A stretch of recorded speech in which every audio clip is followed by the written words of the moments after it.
Hello everyone. आज आप study कर रहे हैं स्थिर विद्युतिकी का लेक्चर 6, जिसमें लास्ट लेक्चर 5 में आपने स्टडी किया था विद्युत ध्रुवीकरण अक्षीय एवं निरक्षीय स्थिति में विद्युत क्षेत्र की तीव्रता याद करना।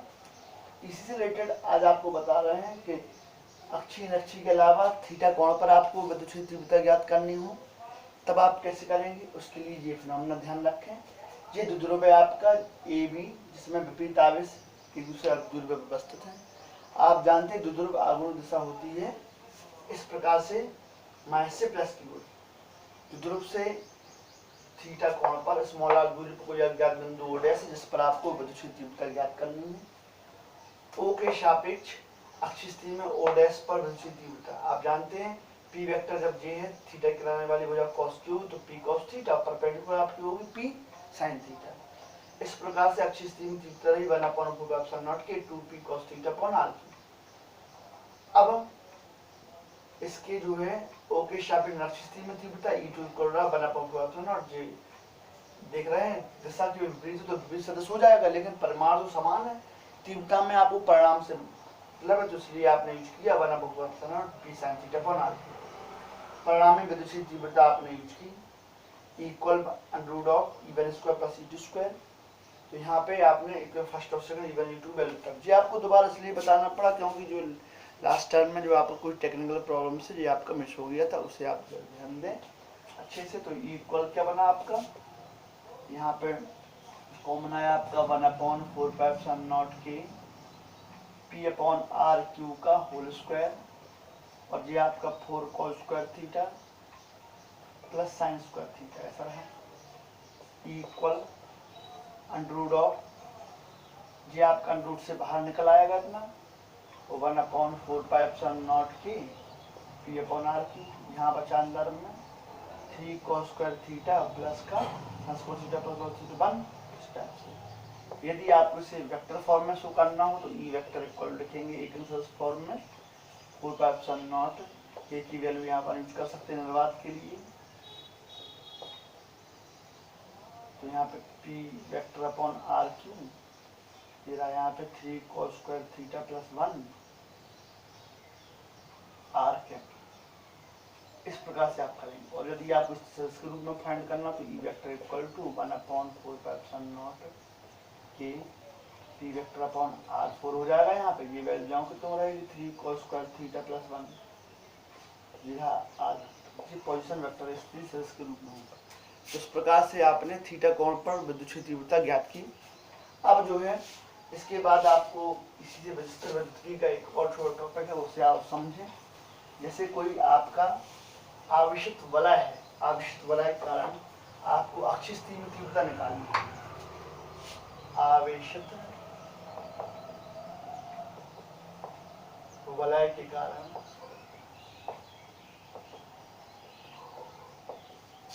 अक्षीय स्थिति में विद्युत क्षेत्र की तीव्रता ये आपको ज्ञात करनी है। इसके लिए आप यूज कर सकते हैं। ये आपका इस टाइप से वलय हुआ रिंग टाइप आपका, इसकी रेडियस a है। इससे अक्षीय स्थिति में स्मॉल x दूरी पर कोई बिंदु है।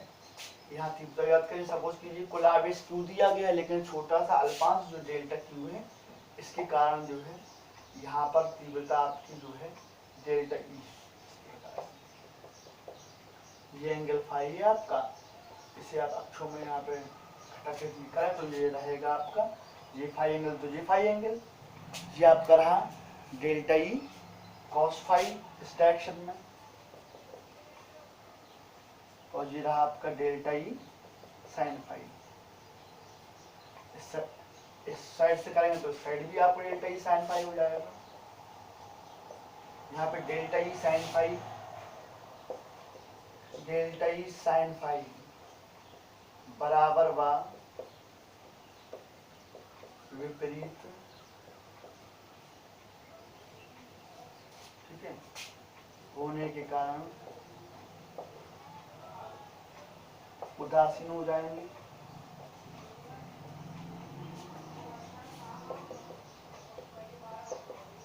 ये विपरीत उदासीन हो जाएंगे, तो परिणाम क्षेत्र तीव्रता इस डायरेक्शन से आपको मिलेगी delta E cos theta.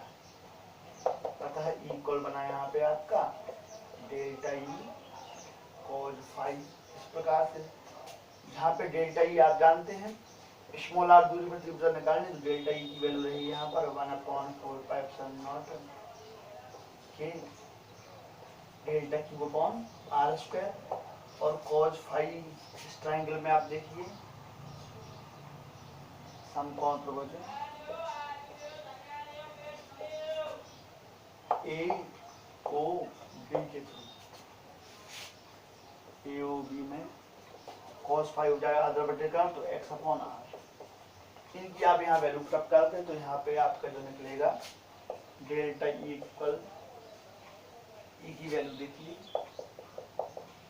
Integration of 1/4πε0 के डेल्टा ई की value delta Q upon R square और cos phi X upon R. तो जिधर ई इक्वल 1/4πε0 ये बाहर आया, तो के इक्वल 1 लिख सकते हैं निर्वात के लिए। डेल्टा क्यू का क्यू हुआ upon R Q into X. आप इस समकोण त्रिभुज में आप यूज कर सकते हैं। इसी में कंडीशन क्या कि यहाँ पे पाइथागोरस प्रमेय से आर स्क्वायर बराबर एक्स स्क्वायर प्लस ए स्क्वायर, तो आर रहा अंडर रूट ऑफ, या आप ऐसा कहें इसे एक्स स्क्वायर प्लस ए स्क्वायर की पावर 1/2 यूज करते हैं। इक्वल 1/4πε0 क्यू एक्स अपॉन ए स्क्वायर प्लस एक्स स्क्वायर की पावर 3/2। इस टाइप से आप कंडीशन यहाँ पे फॉर्म हो जाती है। अक्ष स्थिति के कारण विद्युत क्षेत्र तीव्रता कितनी आप फाइंड करें। अब जो है स्थिर विद्युत का ही सेकंड पार्ट है आपका गॉस की प्रमेय। इसमें सबसे पहले आप पढ़ेंगे विद्युत फ्लक्स को। देखिए विद्युत फ्लक्स,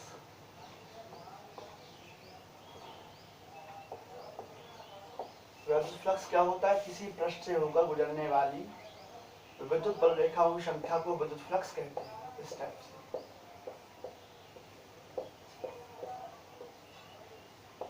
जैसे कोई सरफेस है बीच में और ये फील्ड लाइन पास हो रही है, जितनी फील्ड लाइन पास होंगी वो कहलाएगा विद्युत फ्लक्स। तो जिस सरफेस एरिया ए है, एक समान विद्युत क्षेत्र ई है, तो फाई इक्वल हो जाएगा यहाँ पे ई वेक्टर डॉट ए वेक्टर। ऐसा भी कह सकते हैं विद्युत क्षेत्र की तीव्रता व सदिश क्षेत्रफल के गुणनफल को विद्युत फ्लक्स कहा जाता है। यदि आप शॉर्ट सूक्ष्म फ्लक्स निकालना चाहें तो सूक्ष्म फ्लक्स यूज कर सकते हैं delta phi equal E vector dot delta A vector. और आप जानते हैं वेक्टर प्रोडक्ट होने का E delta A cos theta, ऐसा भी आप लिख सकते हैं इसे। इसमें थीटा एंगल इस टाइप से आप शो करेंगे जैसे ये आपका ये पृष्ठ और विद्युत क्षेत्र रेखाएं जो है क्षेत्र से पृष्ठ थीटा कोण पर आपतित हैं, ऐसे तब ये कंडीशन आप अप्लाई करेंगे। तो यहाँ पे आप देखें संपूर्ण फ्लक्स के लिए ऐसा भी कंडीशन यूज कर सकते हैं। इसका इंटीग्रेशन कर दें आप तो कुल फ्लक्स हो जाएगा आपका फाई, इंटीग्रेशन का दोनों साइड इंटीग्रेशन होगा ई डेल्टा ए कॉस थीटा। इसके अलावा यदि आपको यूनिट फाइंड करनी है इसकी, तो यूनिट के लिए कर सकते हैं न्यूटन। पहली बात तो इसकी ऐसा यूनिट होती है वेबर, जो इसकी ऐसा यूनिट है, ऐसा यूनिट। और अदर यूनिट में आप किया जाती है जैसे न्यूटन प्रति कूलाम से इंटू मीटर स्क्वायर, तो मिल रहा है न्यूटन मीटर स्क्वायर प्रति कूलाम। और एक तीव्रता का मात्रक होता है दूसरी तीव्रता का वोल्ट प्रति मीटर, तो ये आपका मीटर स्क्वायर, मीटर से मीटर कैंसिल, तो ये बना आपका वोल्ट इंटू मीटर। ऐसे आप जो फ्लक्स आप निकाल सकते हैं। विद्युत फ्लक्स साधारणतः समझना है पृष्ठ से गुजरने वाली विद्युत बल रेखा संख्या, जिसमें आपका जो है जो न्यूमेरिकल वैल्यू में आप कहें विद्युत की तीव्रता व अल्पा सदिश क्षेत्रफल के गुणनफल को उसका विद्युत फ्लक्स कहा जाता है। इस प्रकार से अब आता है आपका गॉस की प्रमेय। क्या होती है गॉस की प्रमेय? गॉस की प्रमेय कहती है किसी पृष्ठ से बद्ध संपूर्ण फ्लक्स उस पृष्ठ से बद्ध कुल आवेश का 1/ε0 गुना होता है। कैसे? जैसे फाई इक्वल टू Q/ε0, कुल आवेश का 1/ε0 गुना होता है। इसके लिए आप एक स्फीयर यूज कर सकते हैं इस प्रकार से। स्फीयर में आप देखें, इसकी रेडियस है r, सेंटर पर Q आवेश स्थिरमान है, कोई यहाँ पर जो है इसका अल्पांश क्षेत्रफल डी वेक्टर, इस क्षण तीव्रता डी वेक्टर से थीटा कोण आरोपित कर रही हो इस प्रकार। तो यहाँ पे घन कोण रहेगा डी। घन कोण क्या होता है? जैसे कोई फुटबॉल है, फुटबॉल का एक ब्लॉक आप यूज करें, रिंग टाइप ब्लॉक, तो जो सेंटर से एंगल बनाएगा वो आप घन कोण, ये कोनिक एंगल आपका फॉर्म हो सकता है। तो यहाँ पे D phi equal to use कर सकते हैं E into D A vector, D phi equal to E D A cos theta. E की वैल्यू आपको होती है 1/4πε0 Q/r²। तो यहाँ पे डी फाई इक्वल टू रहा Q/4πε0 और यहाँ पे D A cos theta upon r²। यहाँ पे ये आपका लैम्बर्ट कोजीया नियम से आपका ये बन जाएगा D phi equal Q/4πε0 D omega. ये घन कोण है आपका। अब घन कोण की वैल्यू सब इंटीग्रेशन कर दिया है, संपूर्ण फ्लक्स आपका क्या निकलेगा? पूरे गोले के लिए जो आपका घन कोण होता है वो 4 पाई होता है, तो 4 पाई से 4 पाई कैंसिल, तो फाई इक्वल टू फॉर्मूला यहाँ पर Q/ε0। इस टाइप से आपकी गॉस की प्रमेय सॉल्व हो जाती है। मतलब गुजरने वाला कुल फ्लक्स संपूर्ण आवेश का 1/ε0 गुना होता है। अब इसी से रिलेटेड एक छोटा टॉपिक आपका और है, क्वेश्चन पूछा जाए आपका गॉस की प्रमेय की सहायता से कूलाम के नियम की उत्पत्ति कीजिए। गॉस की प्रमेय से कूलाम के नियम की उत्पत्ति। तब कैसे करेंगे आप?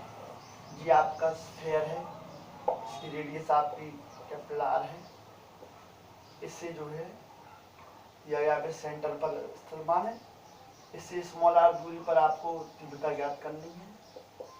इसके लिए आप एक काल्पनिक गॉसियन पृष्ठ खींचे। इस क्षण विद्युत तीव्रता अल्पांश सदिशकरण विद्युत तीव्रता डी ए वेक्टर और तीव्रता ई वेक्टर एक दूसरे से समिदस हों, तो गुजरने वाला फ्लक्स हो जाएगा D phi equal to E vector dot D A vector, इस टाइप से। और यहाँ पे जो भी आपका डॉट प्रोडक्ट, तो ई डी ए सब समानता है, तो थीटा 0 डिग्री, तो कॉस 0 आपका रहा 1। यहाँ डायरेक्ट लिख सकते हैं कॉस 0 वैल्यू रही यहाँ 1, तो यहाँ पे cos 0 D phi equal to हो जाएगा यहाँ पर आपका ई डी ए। आपको ई की वैल्यू फाइंड करनी है पहले, तो इंटीग्रेशन करें इसका समाकलन, तो फाई इक्वल टू बना ई इंटू गोल एक्सिस होता है 4 पाई r²। इस टाइप से तो आप गॉस की प्रमेय आप यूज करें। गॉस की प्रमेय से देखेंगे फाई इक्वल टू होता है Q/ε0 E into 4 pi of r²। Equal to बना डिवाइड कर दें 4 पाई को, तो 1/4πε0 Q/r²। जी आपको निकालना हो कूलाम गॉस की प्रमेय से तो ऐसे निकालेंगे। अब आपको ये वैद्युत क्षेत्र की आपको कूलाम का नियम फाइंड करना, तो आप जानते हैं F इक्वल टू होता है Q0 E, therefore E equal to 1/4πε0 Q/r²। तो इस टाइप से आप जो है कूलाम की उत्पत्ति गॉस की प्रमेय से कर सकते हैं। आज के लिए इतना ही।